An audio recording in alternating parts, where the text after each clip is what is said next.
L'art peut-il être utilisé comme tremplin à la réflexion?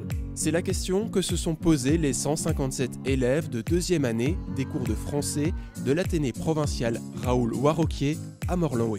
Ces élèves ont travaillé toute l'année avec la Fondation Folon et créé une fresque collective constituée d'affiches engagées pour réfléchir aux moyens de préserver l'environnement et la planète.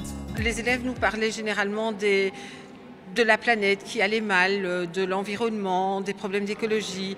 Et en discutant ensemble, nous nous sommes dit pourquoi pas Folon, qui s'est engagé dans la sauvegarde de la planète, qui est un artiste belge et qui peint dans des couleurs pastel justement toutes ces choses qui ne sont pas belles finalement. Et il rend beau les choses qui ne le sont pas. On a demandé à nos élèves s'ils étaient partants, ils ont accepté, ils étaient même enchantés.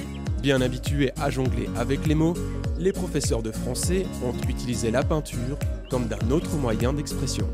Nous avons mené aussi des ateliers d'écriture parce que nous sommes professeurs de français, donc c'est inhabituel de jongler avec des dessins plutôt que des mots. Mais nous avons préféré cette année laisser la trace au pinceau. Et puis après, nous avons mis des mots sur tout cela en menant des ateliers d'écriture au sein de notre classe. L'artiste belge Folon a été choisi par les élèves comme symbole pour son engagement auprès de la planète. Pierre, un élève de l'établissement, a utilisé le symbole de la pluie et de la lumière dans son œuvre. Plusieurs choses. Avec la pluie, il y a aussi le malheur de la planète et tout. Le soleil qui rapporte un peu de bonheur, de la lumière dans la vie de tout le monde. On a exprimé nos sentiments dans des dessins et c'était un travail collectif qu'on a fait en groupe. C'était assez fun de dessiner avec des objets que je n'ai jamais touchés.